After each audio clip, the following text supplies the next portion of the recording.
வணக்கம் ஆச்சாரியஜி. நான் கிருஷ்ண கோயல். இப்போ என்ஐடி திருச்சியில படிச்சிட்டு இருக்கேன். ஈசி பிரிவில் 2வது வருஷம். எனக்கு 2 கொஸ்டின்ஸ் இருக்கு. முதல் கேள்வி, பகவத்கீதையை வாசிக்கிறதுக்கு முன்னாடி எதெல்லாம் மனசுல வச்சுக்கணும்? கை கழுவணும், குளிக்கணும்னு நிறைய பேர் சொல்றாங்களே, அந்த மாதிரி என்னென்ன சடங்குகளை பின்பற்றணும்? அப்புறம் என்னோட 2வது கேள்வி, நாம ஸ்பிரிச்சுவாலிட்டிக்கு ஏத்தவங்களா இல்லனா ஒரு நார்மல் லைஃப் வாழ வேண்டியவங்களான்னு எப்படி தெரிஞ்சுக்கிறது? கிருஷ்ண கோயல் இல்லையா?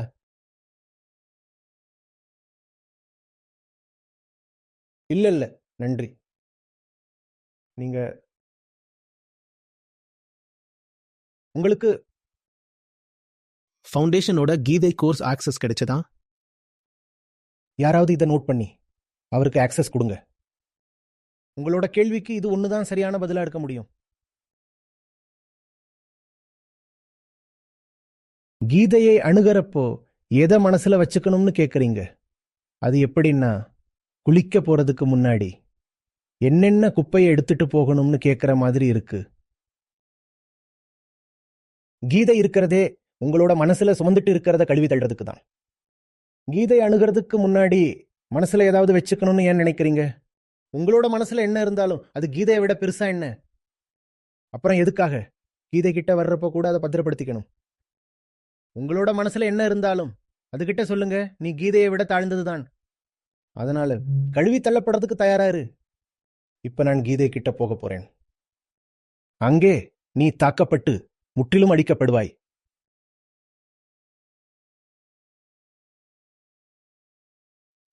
நான் கீதையை படிக்கிறதுக்கு முன்னாடி கையை சுத்தம் பண்ணிக்கணுமா? சுத்தம்னா என்னன்னு கீதை தான் உங்களுக்கு சொல்லும். சுத்தம்ங்கிறதுக்கான உண்மையான டெஃபினிஷன் கீதையில இருந்து தான் வரும். எது சுத்தம்னு உங்களுக்கு எப்படி தெரியும்? கை கழுவுறது தான் சுத்தம்னு நீங்க நினைச்சா உங்களை வெறும் உடம்பா மட்டும் தான் பார்க்கறீங்கன்னு அர்த்தம். சுத்தப்படுத்துதல்னா உண்மையில என்னன்னு கீதை உங்களுக்கு கற்றுக் கொடுக்கும். முன்னாடியே சுத்தம் பண்ணிக்கிட்டு கீதை கிட்ட போறதுக்கு நீங்க கீதையை விட உயர்ந்தவரா என்ன? ஒருவேளை நீங்க ஏற்கனவே சுத்தமா இருந்தா அப்புறம் எதுக்கு கீதை கிட்ட போகணும்?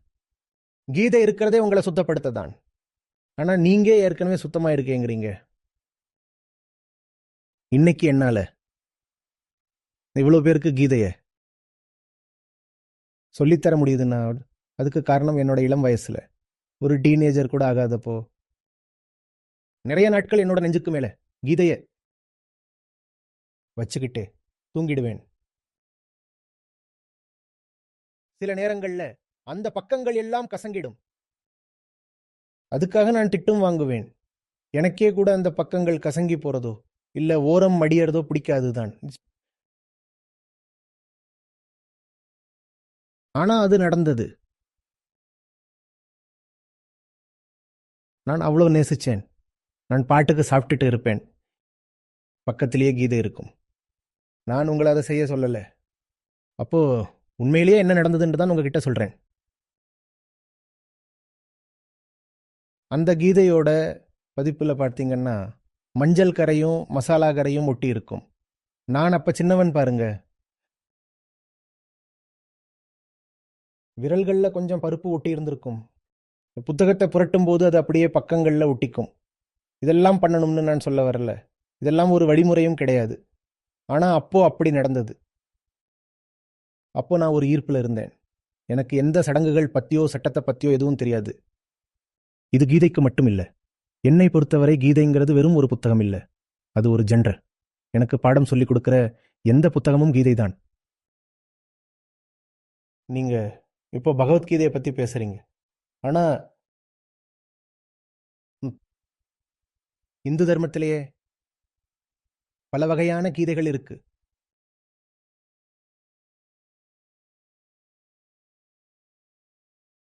உலகளவில் பார்த்தா பழங்காலத்திலிருந்து இன்னைக்கு வரைக்கும் இன்னும் எக்கச்சக்கமான கீதைகள் இருக்கு. முக்கியமா அங்க ஒரு காதல் இருக்கணும். நான் என்ன சொல்ல வரலன்னா,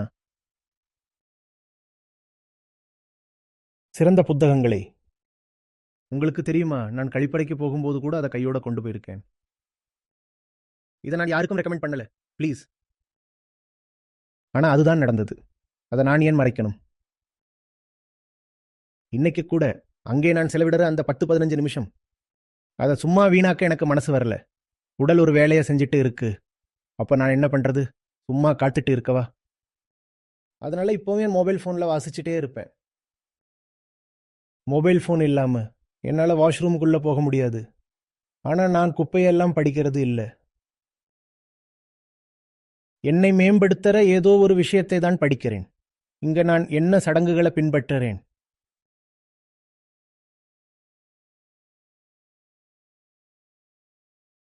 எந்த சடங்குகளும் குறுக்கிட முடியாத அளவுக்கு நான் ஞானத்தை ரொம்பவும் நேசிச்சேன்.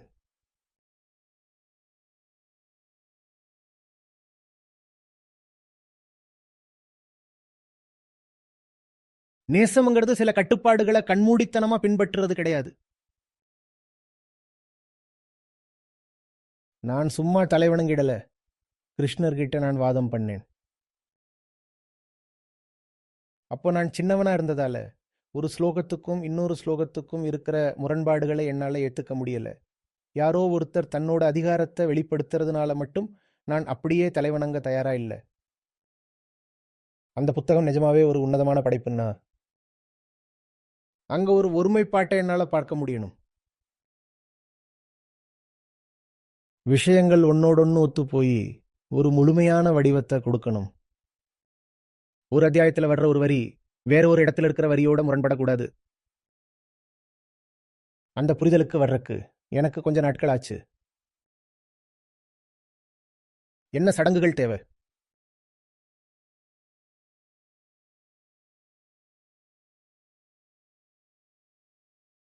இன்னைக்கு கூட ஏதோ ஒரு புனித நூல்ல இருக்கிற ஒரு குறிப்பிட்ட வரியை நான் படிக்கும்போது அது அந்த நூலோட மொத்த கருத்தோட ஒத்து போகலைன்னா அதை நான் வெளிப்படையாவே மக்கள் கிட்ட சொல்லிடுவேன். இந்த வரி எப்படி இந்த புத்தகத்துக்குள்ள வந்ததுன்னு எனக்கு தெரியல. ஏன்னா புத்தகத்தோட மற்ற பகுதிகள் இந்த ஒரு வரியோட ஒத்து போகலன்னு நான் சொல்வேன்.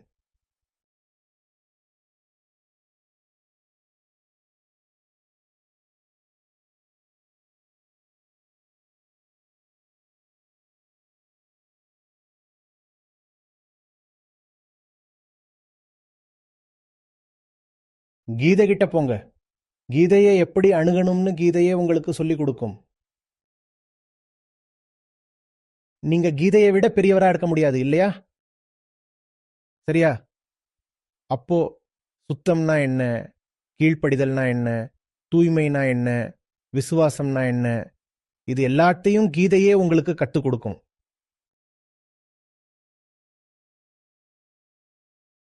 நான் கீதையை தொடறதுக்கு முன்னாடி சுத்தமா இருக்கணும்னு நீங்க சொல்றீங்க. ஆனா கீதையே தொடாம தூய்மைனா என்னன்னு உங்களுக்கு எப்படி தெரியும்? உங்களுக்கு எப்படி தெரியும்? அதனால நீங்க எப்படி இருக்கீங்களோ அப்படியே கீதை கிட்ட போங்க. ஒரு சின்ன குழந்தை நிர்வாணமா அம்மா கிட்ட போற மாதிரி போங்க. அந்த குழந்தைக்கு ஆடை அணிவிக்கணுமா வேண்டாமான்னு அந்த தாய் முடிவு பண்ணட்டும். அந்த குழந்தை நான் நல்லா ட்ரெஸ் பண்ணிக்கிட்டு, அதுவும் நல்லா ஃபார்மலா, டை கஃப்லிங்க் எல்லாம் போட்டுக்காதவரை எங்க அம்மா கிட்ட போக மாட்டேன்னு சொல்ல முடியாது. அவனுக்கு ஒரு ஜட்டி கூட எப்படி போட்டுக்கணும்னு தெரியாது. அவனை எப்படி ஃபார்மல் ட்ரெஸ் போடுவான்? நீங்க எப்படி இருக்கீங்களோ அப்படியே கீதை கிட்ட போங்க. உங்க கிட்ட இருக்கிற அந்த மிருக நிலை நிர்வாணத்தோடவே போங்க. சும்மா போங்க. நீங்க எப்படி இருக்கீங்களோ அப்படியே போங்க. அந்த கீதை உங்களோட தாயா இருக்கட்டும். எப்படி சாப்பிடணும், எப்படி கை கழுவணும், எப்படி தயாராகணும், வாழ்க்கைங்கிற இந்த வியாபாரத்தை எப்படி நடத்தணும்னு அவளே உங்களுக்கு சொல்லி கொடுப்பா. ஆனா நமக்கு தான் ரொம்ப விசேஷமானவங்களா இருக்கணும்னு ஆசை. நம்ம எல்லாத்தையும் நானே முடிவு பண்ணிப்பேன், அதுக்கப்புறம் தான் நான் கீதை கிட்ட போவேனுங்கிறோம். எல்லா முக்கியமான விஷயத்தையும் நீங்களே முடிவு பண்ணிட்டா அப்புறம் எதுக்கு கீதை கிட்ட போறீங்க?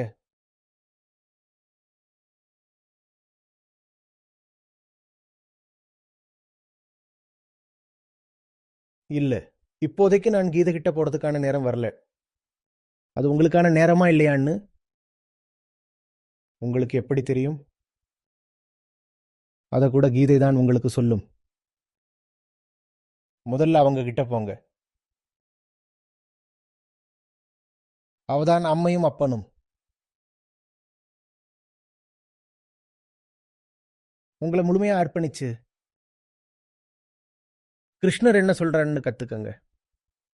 அப்படி அதுல பெரிய மதிப்பு எதுவும் உங்களுக்கு தெரியலன்னா அப்புறம் நீங்க உங்க வழியை பார்த்துட்டு போகலாம், பரவாயில்ல. இங்க யாரும் எதையும் பின்பற்றணும்னு எந்த அவசியமும் இல்லை. அந்த வார்த்தைகள் உங்களுக்குள்ள எந்த தாக்கத்தையும் ஏற்படுத்தலைன்னா உங்களோட வழியை பாருங்க, பரவாயில்ல.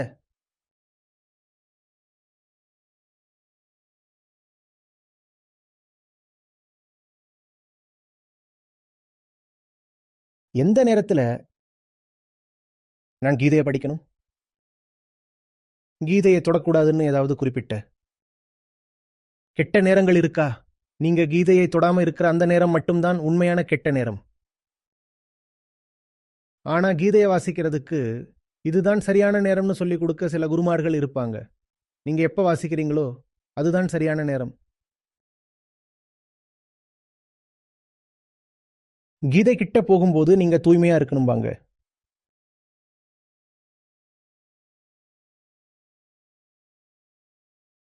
நீங்க கீதை கிட்ட போறப்பதான் தூய்மை அடையறீங்க.